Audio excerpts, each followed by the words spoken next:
സംസ്ഥാനത്ത് നിന്ന് ഒറ്റപ്പെട്ട മഴയ്ക്ക് സാധ്യത. മലപ്പുറം, എറണാകുളം, കൊല്ലം, ആലപ്പുഴ, കോട്ടയം, വയനാട് ജില്ലകളിൽ ഒറ്റപ്പെട്ട ശക്തമായ മഴയ്ക്ക് സാധ്യതയുണ്ട്. ഒറ്റപ്പെട്ടയിടങ്ങളിൽ ഇടിമിന്നലോടുകൂടിയ മഴയ്ക്കും മണിക്കൂറിൽ 40 കിലോമീറ്റർ വരെ വേഗതയിൽ വീശിയേക്കാവുന്ന ശക്തമായ കാറ്റിനും സാധ്യതയുണ്ടെന്ന് കേന്ദ്ര കാലാവസ്ഥാ വകുപ്പ് അറിയിച്ചു. കേരള തീരത്ത് ഇന്നു രാത്രി 11:30 വരെ 1 മുതൽ 1.5 മീറ്റർ വരെ ഉയർന്ന തിരമാലയ്ക്കും കടലാക്രമണത്തിനും സാധ്യതയുണ്ട്.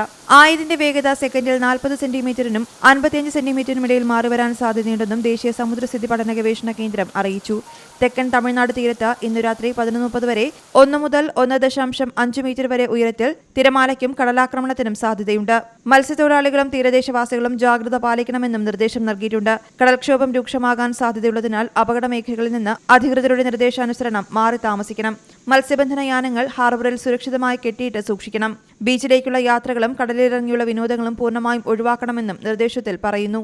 News desk Zee Malayalam news. പുതിയ വാർത്തകളും വിശേഷങ്ങളും ഇനി വിരൽ തുമ്പിൽ. എല്ലാ ഡിജിറ്റൽ പ്ലാറ്റ്ഫോമുകളിലും ഇപ്പോൾ സീ മലയാളം ന്യൂസ് ലഭ്യം.